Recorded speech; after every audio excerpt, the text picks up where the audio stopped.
Tipu daya iblis itu lemah, tipu daya setan itu lemah.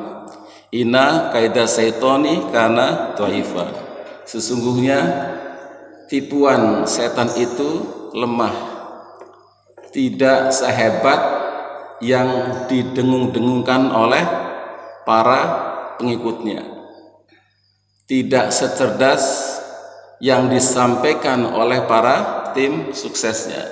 Jadi tipu daya setan itu lemah. Itu yang disampaikan oleh Allah Subhanahu wa taala di surat An-Nisa ayat 76. Bahkan tipuannya tuh kalah sama tipuan wanita, ya. Jadi tipuan dari iblis atau setan itu kalah dengan tipuan wanita.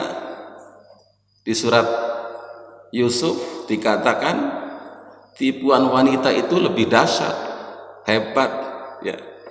Jadi sama wanita aja kalah, ya. Inna kaidakunna azim.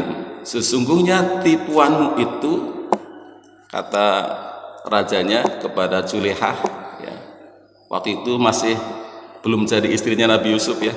Setelah menggoda Nabi Yusuf, dia bilang inna kaidakunna azim. Sungguh tipuanmu itu hebat. Itu diabadikan di dalam Al-Quran. Sementara Al-Quran mengatakan tipuan setan itu lemah. Jamaah yang dirahmati Allah, seandainya kita paham dan ngerti bahwa besok itu kita akan mati, ya, pasti kita tidak akan marah hari ini. Pasti kita tidak akan iri hari ini. Kita tidak akan dengki meskipun kita dimarahi orang, ya. Maka kita hari ini akan melakukan kebaikan sebaik-baiknya, akan berkasih sayang kepada seluruh umat manusia, akan mencintai. Kalau kita yakin besok akan mati, kita yakin nggak besok kita akan mati? Yakin nggak, Ibu? Yakin? Sebetulnya kemungkinan itu lebih besar daripada keyakinan bahwa kita besok itu masih hidup. Seharusnya, ya, sebagai seorang yang beragama Islam, karena tidak ada jaminan bahwa kita besok akan hidup, nggak ada yang menjamin. Tetapi kemungkinannya mati, itu pasti, itu kemungkinannya pasti. Dan tidak ada jaminan besok akan hidup. Kalau kita paham ini, maka seharusnya manusia itu akan melakukan kebaikan dimanapun berada. Khawatir besok akan mati. Kenapa kita tidak melakukan itu? Karena ini disusupi oleh bisikan iblis, bisikan setan, ya. Jadi manusia ini sebetulnya paham, ya, bahwa kemungkinan besar adalah mati besok. Tapi iblis menyusupinya dan membisikkan angan-angan kosong akan hidup selamanya. Itu adalah bisikan iblis, ya. Dan iblis menjadikan kita memandang perbuatan buruk kita di dunia itu baik. Kita masih iri, dengki, marah, kadang-kadang dolim karena merasa itu baik kita lakukan. Itu adalah kreasi daripada iblis, daripada setan, ya. Jamaah yang dirahmati Allah, tapi kalau kita ngerti sebetulnya kita punya kiatnya, ya, ada kiatnya. Karena iblis itu di dalam Al-Quran itu ada 3 ciri, ya. Yang pertama adalah gagal paham, bodoh. Jadi dia bodoh, bukan pinter, ya. kecuali orang-orang yang mengagumi iblis. Iblis pintar nih, di Quran dia bilang, dikatakan dia itu bodoh, gagal paham. Yang kedua, dia melihat masalah itu dengan satu mata, kayak Dajjal, dengan satu sisi, tidak melihat dari sisi yang lainnya, itu iblis. Dan yang ketiga, begitu dia melakukan kesalahan, bukannya bertobat, ya, malah dia melawan, mencari teman untuk mendukung pikiran dia. Itu ciri-cirinya. Bisa jadi itu ada pada kita, ya. Yang pertama, iblis itu gagal paham. Wa id qala rabbuka lil malaikati inni khaliqum basharan min salsalin min hama'in masnun. Ketika Allah akan menciptakan manusia dari tanah liat yang kering, yang berasal dari lumpur hitam yang dibentuk, ya. Kemudian Allah sampaikan lagi, fa idza sawaituhu wa nafakhtu fihi mir ruhi faqa'u lahu sajidin. Kalau nanti sudah dibentuk, sudah jadi, setelah saya tiupkan dari ruhku, maka sujudlah. Itu perintahnya, ya. Jadi sujud kepada manusia itu diperintahkan apabila sudah ditiupkan ruhnya, bukan sebelum ditiupkan ruhnya. Ini gagal dipahami oleh iblis, sehingga iblis tidak mau bersujud. Qala ya iblisu malaka alla takuna minas sajidin. Ketika ditanya, wahai iblis, kenapa kamu tidak bersama orang-orang yang sujud? Ditanya itu sama Allah. Kenapa nggak tanya? Kata dia, lam aku li asda li basarin khalaqtahu min salsalim min hama'im masnun. Saya tidak akan sujud kepada manusia yang terbentuk dari tanah liat kering yang berasal dari lumpur hitam yang dibentuk. Dia nggak mau sujud. Padahal perintahnya itu di situ kan ada ruhku, min ruhi. Jadi dia nggak paham itu. Ya seakan-akan dia memahami manusia itu sebagai sebuah boneka, ya, yang nggak ada rohnya. Nah itulah gagal pahamnya iblis, ya. Bahkan di ayat lain iblis bilang apa? Ketika ditanya, kenapa kamu nggak mau sujud ketika aku perintahkan? Di surat Al-A'raf dikatakan, ana khairu minhu khalaqtani min nari wa khalaqtahu min tin. Saya lebih baik daripada dia, daripada manusia. Aku ini diciptakan dari api, sedangkan dia diciptakan dari tanah. Jawabannya apa? Dia itu rasis, membanggakan asal usulnya, membanggakan nasabnya. Jawabannya rasis, ya. Aku lebih baik dari dia, kenapa saya harus sujud? Pengakuan dia lebih baik. Apakah betul bahwa api itu lebih baik daripada tanah? Coba dipikirin, coba kita, ya. Ibu-ibu, bagusan mana, tanah atau api, ibu? Halo, ibu, bagusan mana, tanah atau api? Tanah, ya, karena kita manusia tanah, ya. Kata iblis, bagusan tanah, karena dia melihat dengan satu kacamata, gak melihat dari sisi yang lainnya. Padahal api itu bisanya untuk merusak, menghancurkan, sedangkan tanah bisa untuk menghancurkan api juga, bisa untuk membangun, bisa untuk menumbuhkan segala macam tumbuh-tumbuhan dan menghidupkan segala macam makhluk hidup. Ini tidak disadari oleh iblis karena dia tidak mau melihat sisi lain Dia maunya dari sisinya dia, merasa dia paling pintar, merasa dia paling hebat.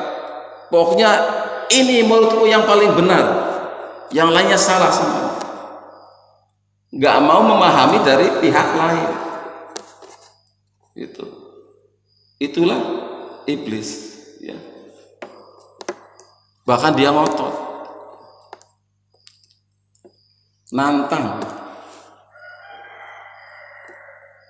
Fangdirni ila yaumi yub'atsun, nantang kepada Allah. Kalau nggak percaya Allah, tangguhkan saya, jangan matikan saya sampai hari orang-orang dibangkitkan, sampai kiamat. Nanti saya akan buktikan aku yang benar. Itu bahasanya iblis. Qala fangdirni ila yaumi yub'atsun. Kemudian Allah bilang, ya, kamu diizinkan tidak akan dimatikan sampai hari kebangkitan. Jadi begitu sudah salah, bukannya minta maaf, memperbaiki diri, malah dia menantang, ingin membuktikan. Fabima ahfaitani la udanna lahum siratal mustaqim. Karena engkau ya Allah telah memvonis saya sesat, maka saya akan duduki jalannya orang-orang menuju kepadamu, menuju ke jalan yang lurus. Ditantang sama iblis. Dia ingin membuktikan bahwa dia yang benar, bahwa dia yang paling hebat, ya. Jadi nantang, saya paling hebat, saya tunjukkan. Ditantang, ya. Tsumma la'atiyanahum min baini aydihim wa min khalfihim wa an aymanihim wa an syama'ilihim tsumma la tajidu aktsaruhum sajidin. Saya akan datangi mereka dari depan, dari belakang, dari kanan dan dari kiri. Itu iblis nantangnya itu. Saya akan goda manusia dari depan, dari belakang, dari kanan, dari kiri. Dan engkau ya Allah tidak akan mendapati sebagian manusia bersyukur kepadamu. Buktikan saja. Nah, gitu ya. Nantang. Itulah iblis. Ya, ditantang itu. Semakin dia menantang, maka semakin dia kelihatan bodohnya. Bodoh enggak itu? Bodoh ya? Iblis itu bodoh, Pak. Bodoh. Kenapa? Kenapa dia tidak mendatangi dari atas? Ayo. Kenapa dia tidak mendatangi dari bawah? Dia mendatangi manusia dari depan, dari belakang, dari kanan, dari kiri. Dari atas dia nggak datangi. Dari bawah dia tidak datangi. Itu kebodohan daripada iblis. Sehingga orang ketika dia ingat Allah, sholat seperti kita insya Allah, maka tidak mempan untuk digoda iblis. Ya. Kalau pikiran kita, hati kita kenceng kepada Allah, nggak akan mempan. Atau kalau kita itu merendahkan diri serendah-rendahnya, sujud kepada Allah, dihina oleh manusia, kita merasa paling hina. Diremehkan oleh manusia, kita merasa paling remeh, sudah nggak bisa diremehkan lagi. Kita merendah serendah-rendahnya, maka godaan iblis itu tidak mempan. Dia meremehkan kita, kita ngerasa iya emang saya paling remeh kok. Dia menghina kita, emang saya paling terhina. Ngakuin. Kalau kita merendahkan serendah-rendahnya, maka tipu daya iblis itu tidak mempan. Ya. Itu kebodohan yang pertama. Kebodohan yang kedua adalah dia menyampaikan kelemahannya. Ya. Kata iblis, saya akan jadikan indah pandangan manusia terhadap kemaksiatan di muka bumi ini. Walau uhyannahum ajmain, saya akan sesatkan mereka semuanya. Itu sumpahnya iblis, saya akan sesatkan semuanya. dia mencari teman, itu ya. Dia cari teman untuk pembuktian, cari teman. Jadi kalau sifat-sifat ini udah merasa bersalah, sudah bersalah, masih ngeyel, nyari pendukungnya, itu mirip-mirip. Tapi dia bilang apa? Ila ibadaka minhumul mukhlasin.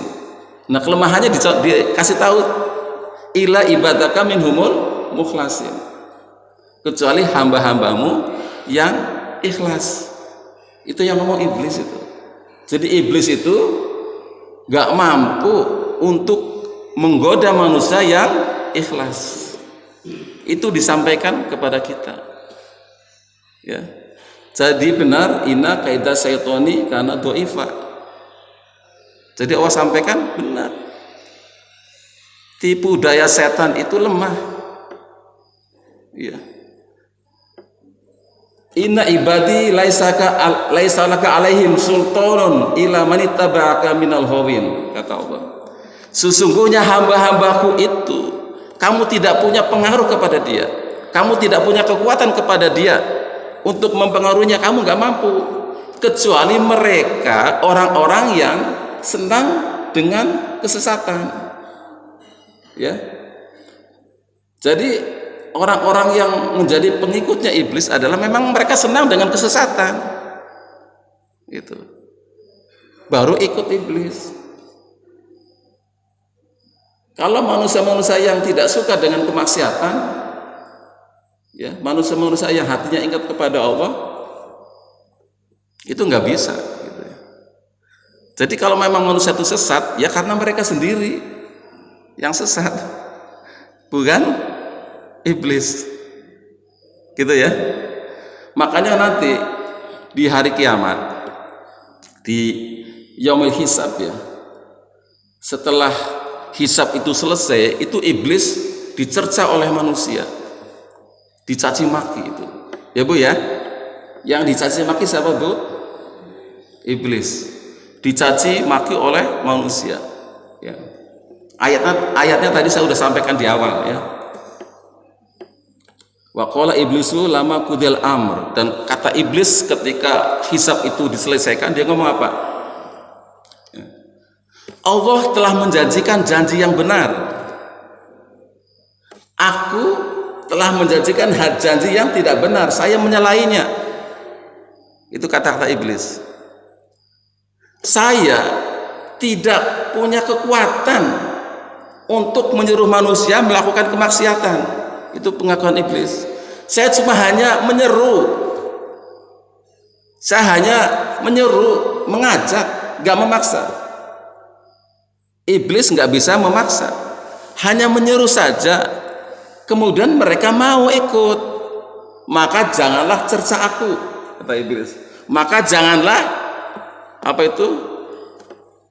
hina aku, jangan marahi aku, maka marailah dirimu sendiri, kata iblis, ya.